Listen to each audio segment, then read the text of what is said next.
الحمد لله رب العالمين والصلاة والسلام على رحمة للعالمين وعلى آله وصحبه أجمعين وبعد. أعوذ بالله من الشيطان الرجيم. بسم الله الرحمن الرحيم. يا أيها الذين آمنوا كتب عليكم الصيام كما كتب على الذين من قبلكم لعلكم تتقون. اے ایمان والو، تم پہ روزہ رکھنا فرض کیا گیا جیسے کہ تم سے پہلوں پر فرض کیا گیا تھا تاکہ تم متقی بن جاؤ۔ سامعین و ناظرین، اللہ کا بے حد فضل و کرم اور رحمان کی بے پایاں رحمت کہ اس نے ہمیں اس مبارک مہینے تک پہنچا دیا، جس کے لیے اللہ کے بندے رجب سے شروع ہوئے تھے کہ اے اللہ رجب اور شعبان میں ہمیں برکت عطا فرما، اور اے رب کریم ہمیں رمضان تک پہنچا۔ یہی دعا جناب رسول اللہ صلی اللہ علیہ وسلم فرماتے، یہی دعا حضرات صحابہ کرتے، یہی دعا اس امت کے صالحین ہر دور میں کرتے، اور یقیناً آپ بھی کرتے ہوں گے۔ میں آج ارض حرم محترم مکہ مکرمہ سے آپ سے مخاطب ہوں۔ اللہ کی حکمت ہے کہ اس نے جس طرح بعض مقامات کو فضیلت بخشی کہ حرم محترم میں ایک نماز کو 1,00,000 گنا کر دیا، اب اس رحمان کا بے پایاں فضل و کرم دیکھیں کہ یہ رمضان خود آپ کے گھروں میں پہنچ گیا۔ جہاں بھی آپ دنیا کے کسی کونے میں ہیں، مشرق میں ہیں، مغرب میں ہیں، دنیا کے شمال میں ہیں، دنیا کے جنوب میں ہیں، بلاد اسلام میں ہیں یا بلاد کفر میں ہیں، اللہ کا یہ مہمان خود بخود آپ کے پاس پہنچ گیا، اور کیا برکات لے کے گیا، کیا فضائل لے کے گیا۔ اس چیز کا ہمیں احساس ہونا چاہیے، اور اس ماہ مبارک کا اصل مقصد جو اللہ تعالیٰ نے، جو شارع الحکیم نے اپنے شریعت کے احکام میں مقاصد پنہا رکھے ہیں اور ہمیں بھی بتایا ہے، اللہ تعالیٰ ہمارے سب برادران امت کو ان مقاصد کی تکمیل کی توفیق عطا فرمائے۔ تو اب آپ دیکھیں باری تعالیٰ کا ارشاد کہ اے میرے بندو، تم پہ اس ماہ کے روزے رکھنا فرض قرار دیا گیا۔ تو اب روزہ کس طرح اپنے مقصد تک پہنچتا ہے، اور پھر یہ بھی دیکھیں کہ روزہ اور انسانی تربیت یہ آج اس امت کے ساتھ خاص نہیں، بلکہ فرمایا کما کتب علی الذین من قبلکم، تم سے پہلی جو انسانی امتیں آئیں، اللہ کے انبیاء آئے، اللہ کی شریعتیں بندوں کی اصلاح کے لیے آئیں، ان کے اندر بھی اللہ تعالیٰ نے اس چیز کو رکھا تھا۔ یہ نہ سمجھیں، یہ ایک فطری نظام ہے اصلاح کا۔ روزہ انسان کی اصلاح کا ایک فطری نظام ہے، پہلی امتوں میں بھی اور تم میں بھی۔ یہ سب سے پہلا سبق ہے جو ہر روزے دار کو سیکھنا ہے۔ تو یہ اللہ سے تعلق بنانے کا مہینہ ہے، اللہ سے تعلق بڑھانے کا مہینہ ہے، اللہ سے تعلق قائم کرنا اور اسے مضبوط کرنے کا مہینہ ہے۔ یہ ہے اصل روزے دار کے اندر کا جذبہ اور عزیمت۔ برادران اسلام، ٹھیک ہے کہ روزے کا ایک ظاہری عمل ہے کہ طلوع آفتاب سے طلوع فجر سے، صبح صادق سے غروب آفتاب تک آپ نے کوئی چیز نہیں کھانی پینی، کوئی ایسا کام نہیں کرنا جو روزے کو توڑ دے، مگر اس کا اصل مقصد کیا ہے؟ لعلکم تتقون، کہ روزے دار کو 24 گھنٹے اور سال کے 12 مہینے ایک متقی انسان بنانا ہے۔ اب آپ تھوڑا سا غور فرمائیں روزے پہ، کہ روزہ سب سے پہلے بندہ تیاری کرتا ہے، جیسے میں نے عرض کی رجب و شعبان ہی میں اس کی توجہ رمضان کی طرف ہو جاتی ہے، پھر ہر روز کا روزہ سحری کے وقت شروع ہوتا ہے تو بندے کی نیت ہوتی ہے، عزیمت ہوتی ہے، اور دل کا یہ جو شعور ہے یہی نیت ہے کہ میں اللہ کی اطاعت کے لیے روزہ رکھ رہا ہوں، بھوکا نہیں رہ رہا ہوں کہ میری صحت ٹھیک ہو جائے گی۔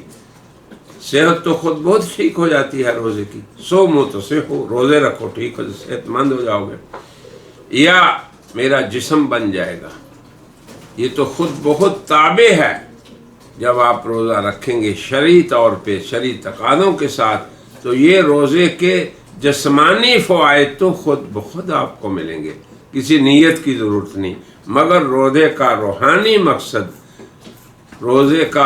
روزے دار کو متقی بنانا، اس چیز کا حصول بغیر نیت کے نہیں ہوتا۔ اس لیے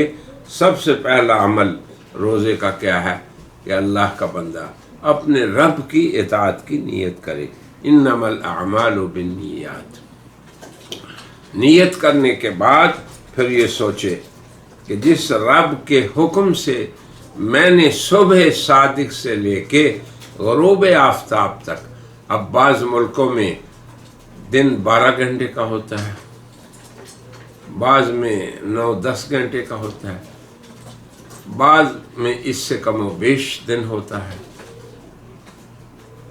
بعض ملکوں میں ہمارے ہاں سردی ہے تو گرمی ہوتی ہے، ہمارے ہاں گرمی ہے تو ان ملکوں میں سردی ہوتی ہے۔ تو اللہ کی عجیب حکمت ہے کہ روزے کو اللہ تعالیٰ نے قمری مہینوں کے ساتھ جوڑا تاکہ پوری امت سردی اور گرمی کی شدت اور حدت اور نرمی سب فائدہ اٹھائیں، سب کو محسوس ہو، پوری دنیا کے مسلمانوں کو محسوس ہو کہ روزہ کیا ہے، یہ احساس اور شعور، اور اس کا مقصد کیا ہے۔ تو اللہ فرماتے ہیں یہ اس لیے روزہ رکھوایا میں نے اپنے بندوں سے کہ میرے بندے مجھ سے ڈرنے والے بن جائیں۔ اب آپ تقوی والا کہیں، متقی کہیں، یا ڈرنے والا کہیں، یا یہ کہیں کہ میرے احکام کے پابند ہو جائیں، تو اس پابندی کا نام ہی تقوی ہے۔ 24 گھنٹوں میں جب آپ دن کے وقت اپنے آپ کو پابند کریں گے حلال اشیاء کے بھی ترک کرنے کا، تو آپ کے اندر خود بہت تقوی پیدا ہو جائے گا، یہ شعور آئے گا کہ حرام چیزوں سے ہم نے، حرام قول سے، حرام فعل سے، حرام عمل سے، حرام کے ذریعے سے روزی کمانے سے، یہ ہو ہی نہیں سکتا کہ بندہ صحیح معنوں میں روزے دار ہو پھر وہ رشوت لے یا دے، جھوٹ بولے، جھوٹ سنے، نافرمانی کرے یا نافرمانی سنے۔ تو روزہ اصل میں یوں فطری طور پہ ایسا عمل ہے جو بندے کو تقوی کی راہ پہ ڈال دیتا ہے۔ اب آپ یہ بھی محسوس فرمائیں کہ روزہ یہ نہیں ہے کہ آپ کو اپنے ملک سے کسی خاص شہر اور جگہ میں آنا ہے، نہیں، آپ کی جھونپڑی میں بھی جو دنیا کے آخری کونوں میں ہے وہاں روزہ خود چلا جائے گا۔ کتنی بڑی رحمت ہے، ذرا امت کا ہر فرد شعور اور اس کو احساس یہ بیدار ہونا چاہیے کہ کتنا بڑا کریم مہمان ہے یہ جو خود میرے گھر آیا ہے اور مجھ سے صرف اتنا چاہتا ہے کہ اے بندے غفلت سے اٹھ جا اور اپنے رب کریم کی طلوع صبح صادق سے لے کے غروب آفتاب تک پابند اپنے آپ کو بنا لے۔ پھر آگے کیا فرمایا کہ جب دن پورا ہو جائے اتم الصیام الی اللیل، رات تک۔ پھر آگے دیکھیں اللہ نے ایسے اعمال کی رغبت دی کہ رسول اللہ صلی اللہ علیہ وسلم نے جیسے فرمایا کہ دن کو روزہ رکھنا تمہارے اندر تقویت پیدا ہوگی، روحانی طور پہ اللہ کی اطاعت کی، اور رات کو اللہ کے سامنے قیام کرنا، پھر اس کے ساتھ قرآن کو سنانا۔ تو یہ میری گزارش ہے کہ ہم جب روزہ اس نیت سے رکھیں گے تو انشاءاللہ مقصد بھی روزے کا حاصل ہوگا، اور جو پورے 11 مہینے زنگ آلود ہمارے دل تھے انشاءاللہ ان کا زنگ اترے گا۔ پھر اللہ تبارک و تعالیٰ نے کیا فرمایا؟ ثم اتم الصیام الی اللیل، یہی کیفیت رہے۔ اب آپ خود دیکھیں کہ نماز آپ پڑھتے ہیں تو نماز چند منٹوں کا ایک عمل ہے، مگر روزہ گھنٹوں کا عمل ہے۔ جیسے میں نے پہلے عرض کیا کہ طویل، عریض، سرد، گرم موسموں کا بھی خیال، تو ایک اتنا طویل عمل جب انسان کرتا ہے تو طبعاً اس کے محسوس ہوتا ہے اس کے ظاہر اور باطن کو کہ میں اس رب کریم کے لیے حلال روزی چھوڑ رہا ہوں، حلال فعل چھوڑ رہا ہوں، حلال عمل چھوڑ رہا ہوں تاکہ وہ راضی ہو جائے۔ تو جب یہ احساس اور شعور پیدا ہو جائے گا تو اسی رب کریم کی عظمت کو اختیار کرنا یہی تقویٰ ہے۔ حضرت علی رضی اللہ عنہ کا ایک معروف قول ہے، آپ نے فرمایا تقوی کی تعریف میں، الخوف من الجلیل، رب جلیل کا خوف انسان کے دل میں آ جائے، والعمل بالتنزیل، اور جو اس نے نازل کیا اس پہ عمل کرنے کے لیے بندہ تیار ہو جائے، والاستعداد لما بعد الرحیل، اور اس دنیا سے جانے کے بعد کی فکر اسے لاحق ہو جائے،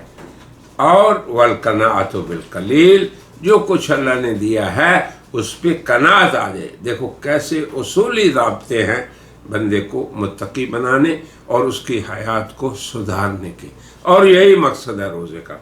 تو حضرات سامعین و ناظرین، یہ وہ فوائد ہیں جو تمام اعمال اسلام میں صرف روزے کے ساتھ مخصوص ہے۔ اللہ کے ہر شرعی امر میں حکمت ہے، نماز کی اپنی حکمتیں ہیں، حج کی اپنی ہیں، زکوٰۃ کی اپنی ہیں،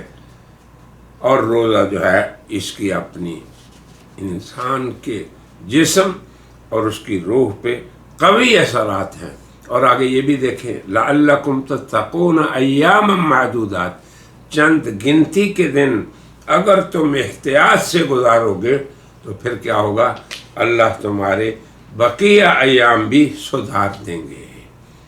یہی فلسفہ ہے روزے کا، اور یہی مقصود اعظم ہے کہ بندے کے اندر اس کی زندگی میں ضبط آ جائے، تقویٰ آ جائے، قرآن کی عظمت آ جائے، رحمان کی جو رب جلیل ہے اس کا استحضار اس کے اندر دل میں آ جائے، اور اس دنیا سے اپنی فکر کو نکال کے آخرت کے ساتھ جوڑ دے، اور جو کچھ اللہ نے دیا اس پہ قناعت کرے۔ تو اب آپ دیکھیں نیت سے لے کے جب آپ شام تک، طویل زمانہ ہے یا قصیر ہے جو بھی ہے، جب آپ نے اپنی حیات اور مادی تمام تقاضوں سے آپ باز رہے اور اللہ کی اطاعت کی نیت سے باز رہے، یہ نہیں ہے کہ میں صحت مند ہو جاؤں، وہ تو خود بہت آپ کو منافع ملیں گے، یہ کہ میں روحانی طور پہ تندرست ہو جاؤں، کہ اللہ کے بتائے ہوئے فرامین خوشی سے ان کو ادا کروں، اور اس سے اور جن چیزوں سے باز رہنے کا اس نے کہا ہے میرے اندر وہ باز رہنے کی طاقت آ جائے۔ یہی ہے تقویٰ، اور یہی ہے روزے کا مقصد۔ میری دعا ہے کہ اللہ تعالیٰ اس ماہ مبارک کو ہمارے سبھی کے لیے تقوی والا مہینہ بنائے،